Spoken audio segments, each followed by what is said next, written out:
Hello and welcome everybody to our podcast. Welcome to Livingston. My name is Don Putkela. And I'm Angela Putkela. And this is Welcome to Livingston, powered by the Putkela Group with KW, where we talk about all things Livingston County, a little bit of real estate, and a little bit about us as well.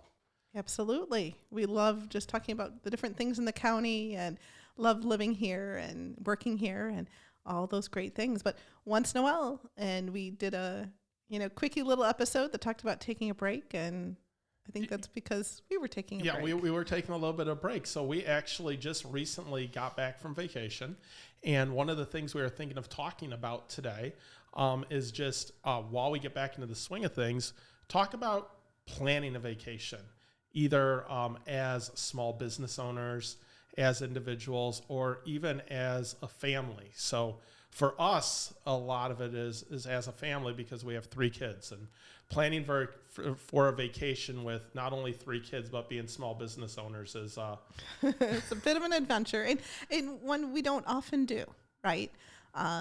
Usually we're very local, or maybe Florida or something easy, but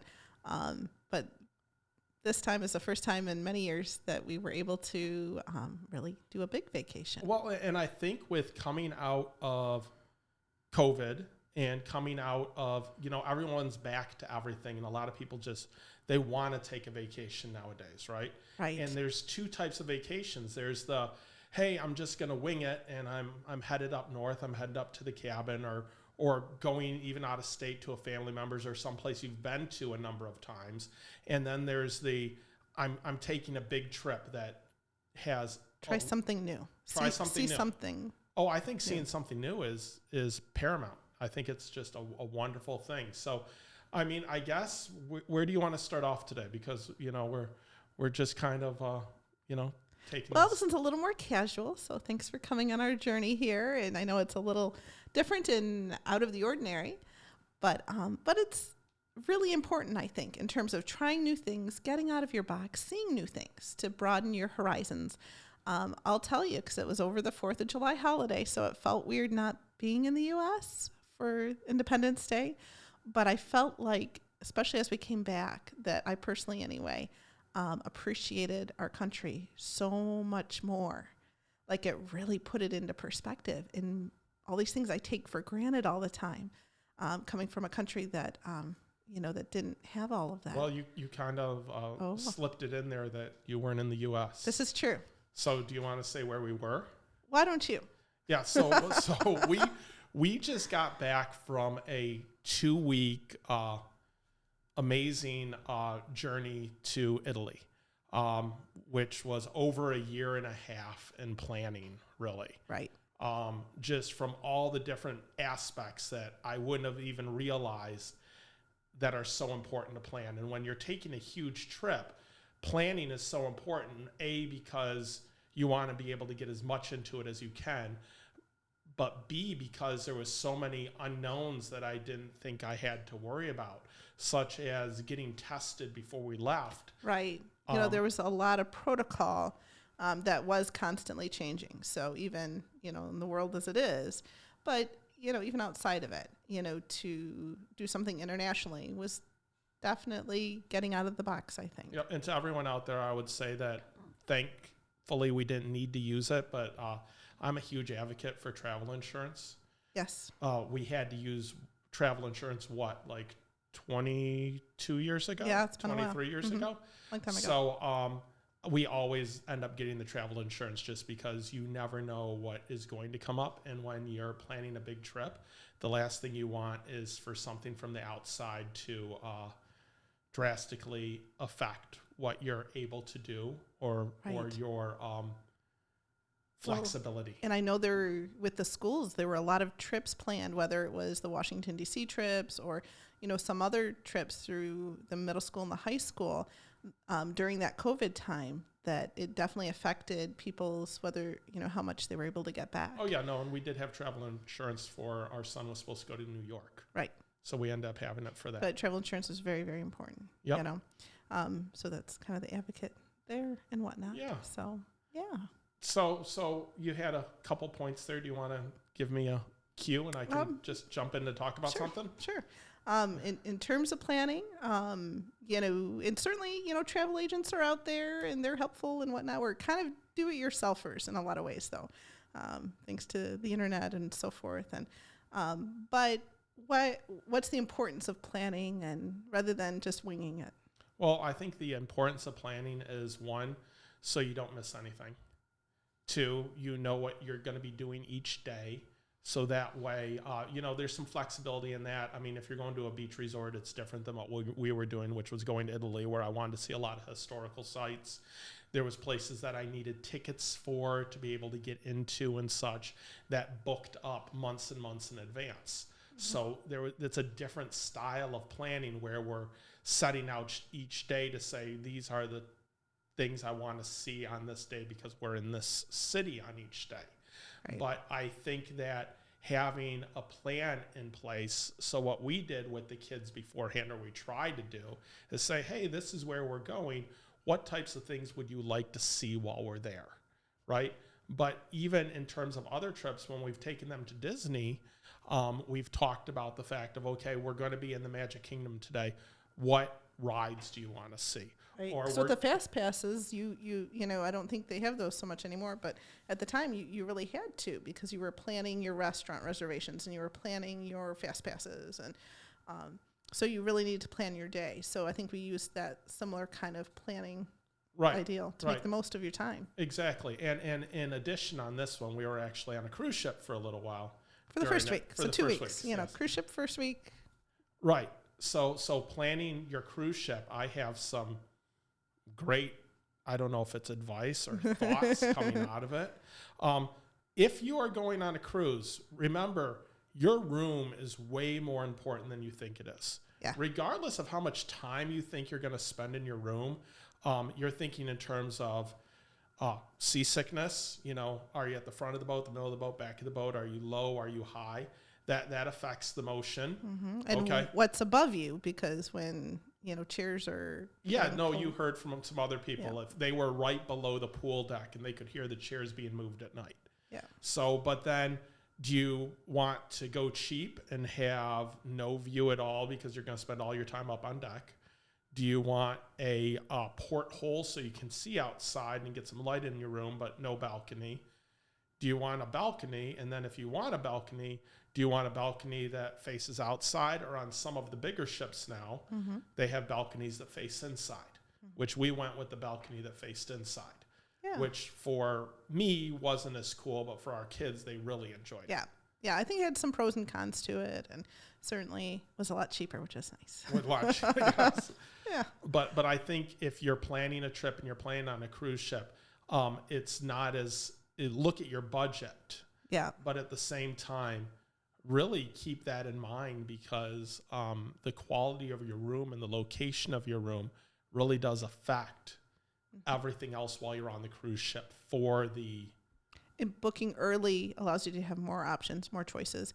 But especially for those that are, a little more intimidated about traveling internationally, the nice part is with a cruise ship, people are going to speak English, and you'll be able to book excursions and so forth off of that. And normal food, normal food, we have picky eaters in our kids. And the other piece of advice I have for people out there that they may not know, we've been on a couple cruises. So pre-COVID, you had to book your restaurants, but you did not have to book your shows. So if you wanted to go see the comedian, or you wanted to go to the Ice Capades, or you wanted to see whatever Broadway show or off-Broadway show they had on your cruise ships, are pretty cool nowadays. It was first come, first served to show up. Now it's, you need to make a reservation on the app. So again, planning is important to look at it and say, okay, what nights are the events that you want? What are they happening on the ship? And think for those things, because there's nothing worse than, hey, we wanted to go see the comedian tonight, and we get there and it's completely booked and we couldn't get into it, right. Regardless of the fact that the comedian that we saw wasn't good. No, it's not. It was a British guy, weird humor, I don't know. Yes.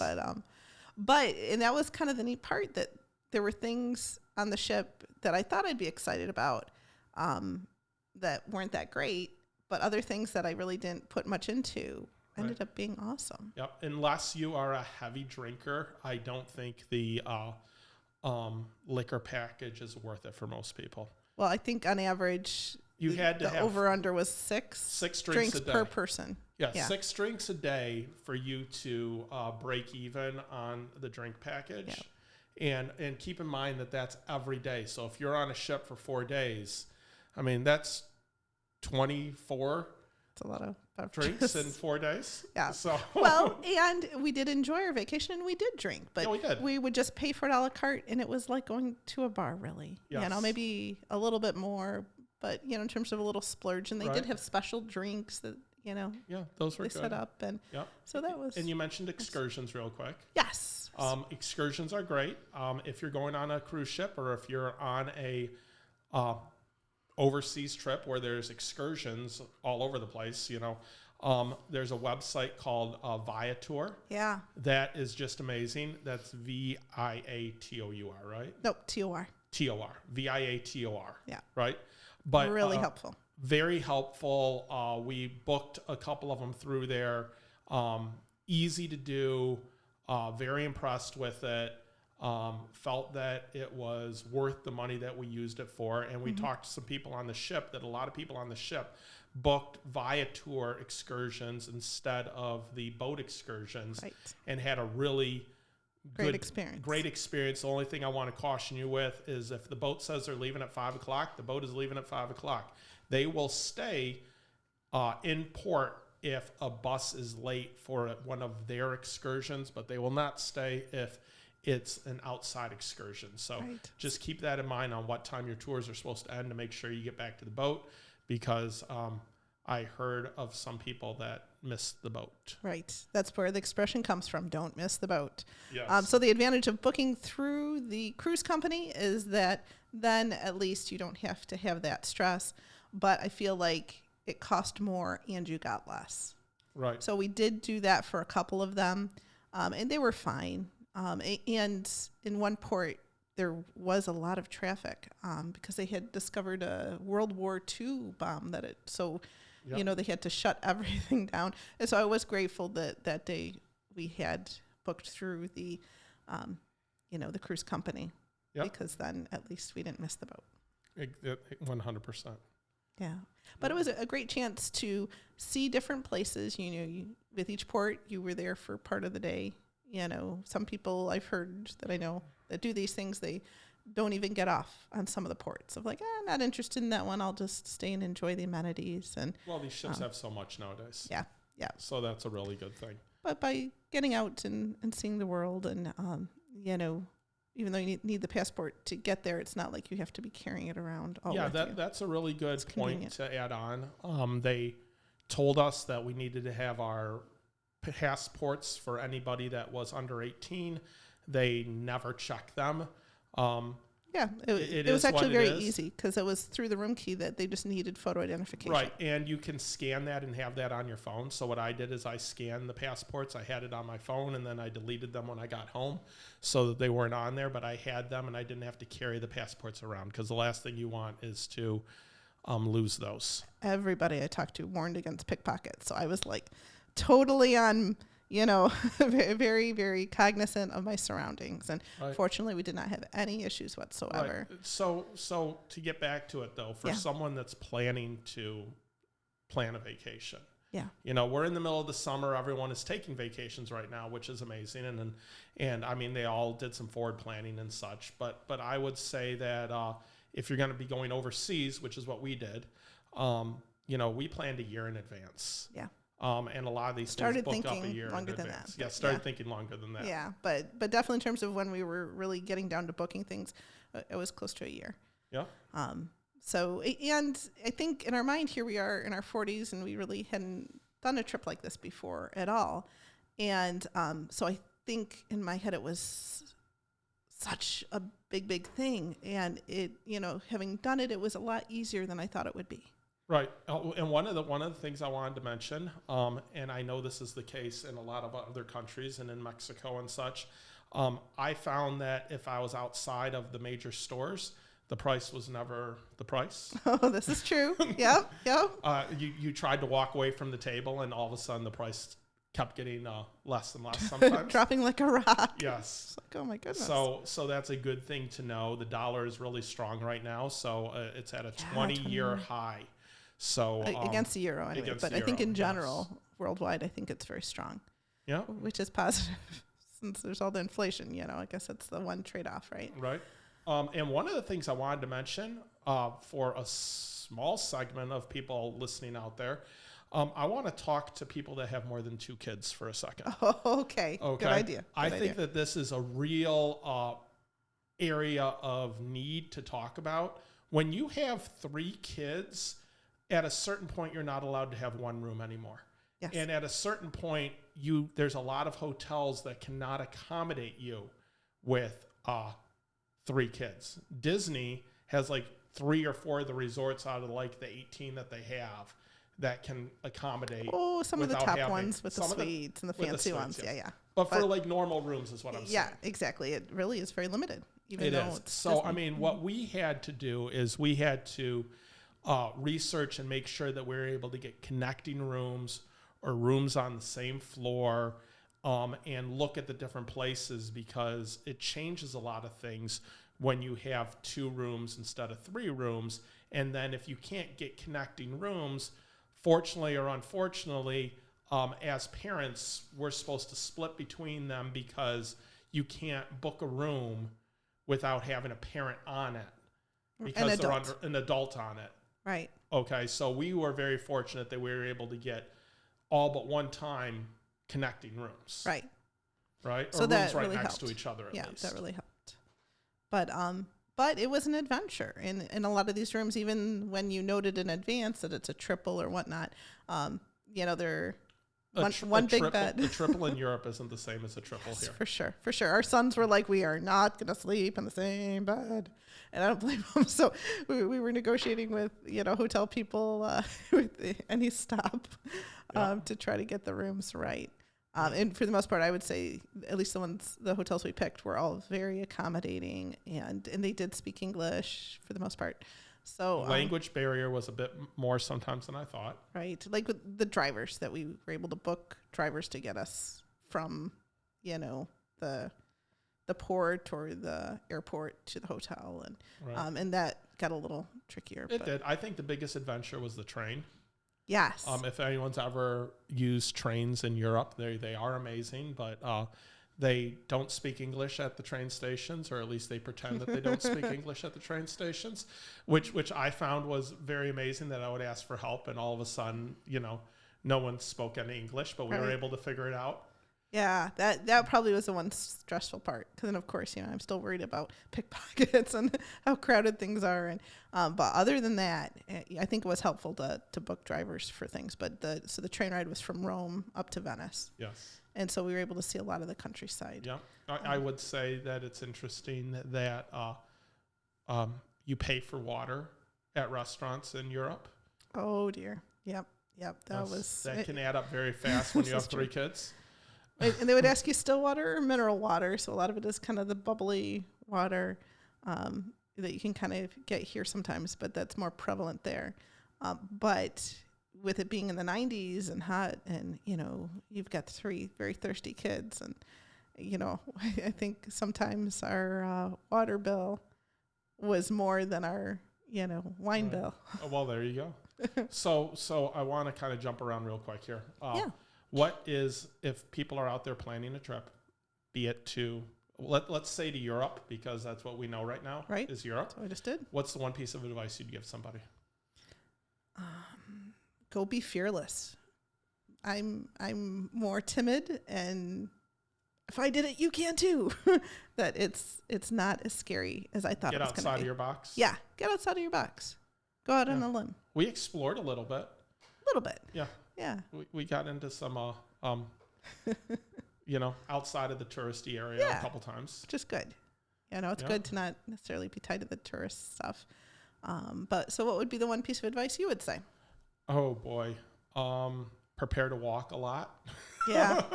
And on uneven pavement. Yes. Be adventurous in your food. I purposefully made sure to always ask, when I was asking for something, ask what the locals would have, or, tried some different drinks, tried a few dishes that probably I would never order again, but was happy to get them. The pasta is amazing. Everything is really good. Prepare for 3-hour dinners. I'll just say it. I was not prepared for the fact that here in the U.S., when you go out to a restaurant to eat, the purpose is get your food as quickly as possible, get you through, let you talk a little bit and everything, but then clear out the table to get someone else in there because they're paid by tips. They're paid by tips. And the more people you can get through your tables in a day, the more money you make. Yeah, so it's like an hour and a half for dinner, right? In Europe, especially in Italy, they're not paid by tip. And they have a policy that they will never ask you to leave the table, and they will never bring you your check unless you ask for your check. Well, and make it absolutely clear that I'm ready. I need my check now. It was hard to get the check sometimes. Yes. So just prepare for that. And the first day or two, I had a lot of difficulty with because I wanted to get through, and I have other sites I want to go see, and because you're an American, that, But after the first couple of days, I just really started to appreciate what that gives you that I hadn't really experienced before outside of like holiday dinners. So every dinner feels like a holiday dinner. It takes 2-3 hours, and you're not eating a ton of food during that time. You're doing a ton of talking, and you're having a little bit to drink. They also don't drink in excess in Italy that I saw. So a glass of wine took me 45 minutes to drink. Yeah. Because I was chatting and having fun and laughing during that time. And even traveling with the kids, this whole time it was neat because we did still find things to talk about. Yep. Talk to the locals, talk to your waiter. We had multiple owners of restaurants come over and chat with us during our dinners, which I found was so fascinating to learn about and see and such. So it was people were really friendly, especially as long as you were like taking your time and being courteous. And we saw other Americans over there that were really try to speak the language where you're going, be it French, Italian, Spanish, wherever you're at, even a tiny bit, being able to say hello. Buongiorno. Yes, being able to say thank you. Grazie. Yes, exactly. Those little things made a huge difference with the people we were dealing with the wait staff. Yep. I would say so. Yep. The bathroom situation was really curious because at least if you're at one of these big, long sit-down restaurants, the bathroom's available.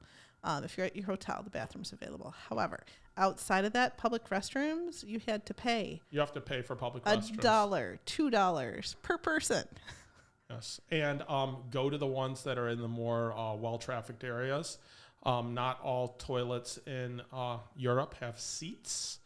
It was a bit of an adventure. It's a bit of an adventure. But again, if you're planning and timing, and we certainly sat down to eat food a little bit more than maybe we would have just because of the bathrooms, Yep. But there were some that, especially on the main tourist drags, that actually were really nice, and they just kind of waved you through. Talk with a travel agent, potentially. Travel agents can give you a ton of great insight. Do a bunch of research. Figure out what sites you want to see. There's a lot online, too. There are a lot of places where you can go and you can get a city pass. If you're going to be someplace for 5 or 6 days, looking into the city pass gets you into a lot of the sites. Understand that a lot of the museums and such sometimes are free, that you don't have to pay extra for. I know if you're going to England, just about every museum is free. Mm-hmm. But keep that all in mind. Hop on, hop off bus tours, then you get the headphones and can click to English. Hop on, hop off bus tours are great because they get you around town as well. Yep. So we would use it where we would go on a tour someplace, and then we'd take the hop on, hop off bus back to where our hotel was. Right. So those are really good. Keep in mind that sometimes shops stay open a lot later than you think or close a lot earlier than you think. If you are in Europe, they don't have a CVS like we think there's a CVS. They have pharmacies. They are very specific. They are very small. Getting the medication that you need if you get sick can sometimes be a little difficult. So just keep those types of things in mind. Maybe bring a little bit more with you if you are anticipating any of those sorts of things. Even if you aren't, it's, an ounce of prevention is worth a pound of cure. Bring an extra voltage converter. We had 3 of them for the 2 rooms that we had. We found that was highly beneficial in order to charge things. Bring a portable charger with you. You're going to be taking pictures. It's going to be looking for a signal. And the best piece of advice I had, we have AT&T. We have a family plan for our cellular. They charged us $10 a day for international. However, it was a max of $100 for a billing cycle. So with there being 5 of us, that would have been a ton of money. But when they told me, hey, it's only going to be $100 total, I said, all right, guys, you can, connect on whatever you have, because I know it's only going to cost me $100 and we don't have to worry about, do we have cellular? Do we not have cellular? And the biggest, nicest thing with that is when you're taking pictures, you will be geo-positioned, and then you're able to look on your map later and see where your photos were. So don't just go on airplane mode. Figure out a way to have that data, because you will regret it years later when you're looking at your photos and you're like, hey, these are all jumped together, where at this point I can zoom in and say, hey, these are the photos I took at the Coliseum. Right. And the nice part is as you're looking for things, rather than, having to ask somebody for directions, to just put it in your phone like you would at home. Yeah, your map is still in English, your Google Maps. So. Yeah. So and even in terms of in Venice, we took the water taxi at some point, and as I would click, or it wasn't water taxi, it was the water bus. Water bus. And so I wondered how long till our stop to make sure that we were getting off on the right stop. And so I plugged it into my phone to see, and so, 40-minute walk. Like, oh my goodness. But then I clicked over to bus, and it recognized that this boat I was on was a bus. And so then it told me, 4 stops, and then you're there. Yeah. And how long it would take. It'd be a whole different experience without a smartphone. Yes. Yeah, it's key. I can't say enough how much I use my phone over there. Right. And all the different things I was able to use my phone for, from looking things up, getting directions, you do your photos and videos through it, all that kind of stuff. Even the 1 or 2 times we wanted to look up what a word was to communicate to somebody. Oh yeah, translator. I had that on my phone for all those things. Wasn't super good, but we sort of muddled through, and I think they're used to Americans over there a little bit. Yep. But so I would say to anybody out there, take a big trip, plan a big trip, head out to Europe.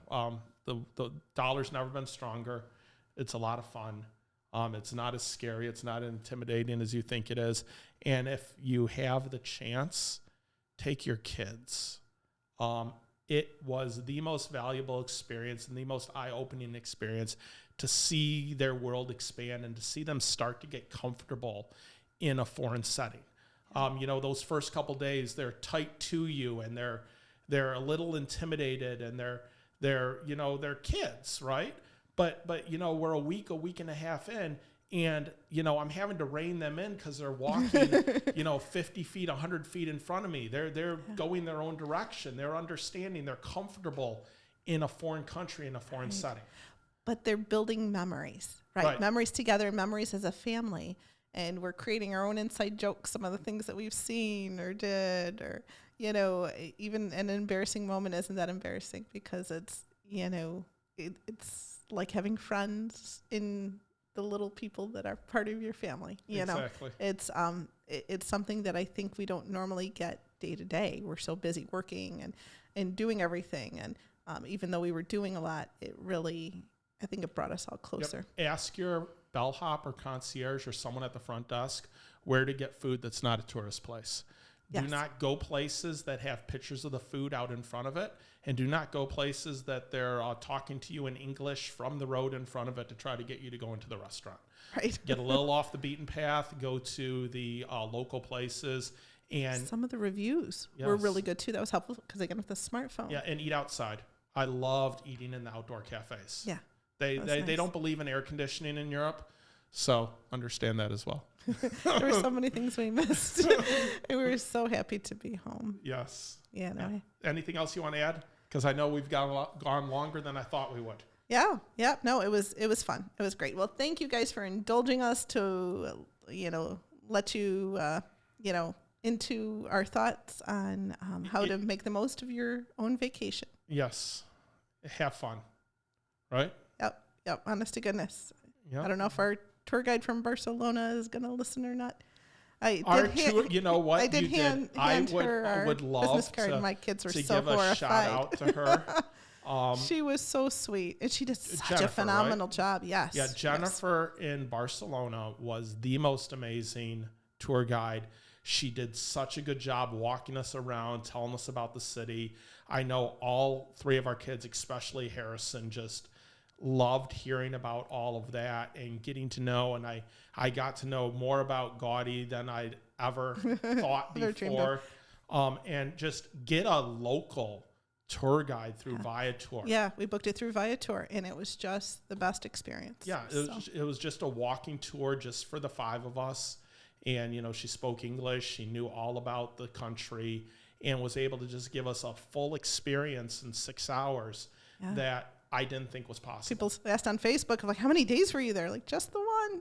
Yeah. That was really cool. So planning makes your time well spent. And that's ending with an amazing piece of advice, because I just thought that personal guide was so beneficial and not anywhere near as expensive as you think it was. Right. 100% doable for a family of 5 and so worth it. Yes, absolutely. Yep.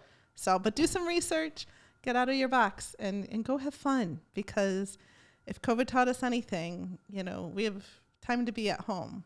Go see something. Go do see something. So thank you guys for listening today. Please check out our other episodes. Come back next week. We're going to have another great guest. We are back at it, refreshed, back in town. If you need real estate help, please reach out to us. The market is still going very good. We would love to help you in your buying and selling needs, or just sit down and have a conversation and put a plan in place for you. So check us out anywhere you can check out podcasts. Go to welcometolivingston.com, where you can check out our real estate or our podcasts. So thanks for listening. And welcome to Livingston.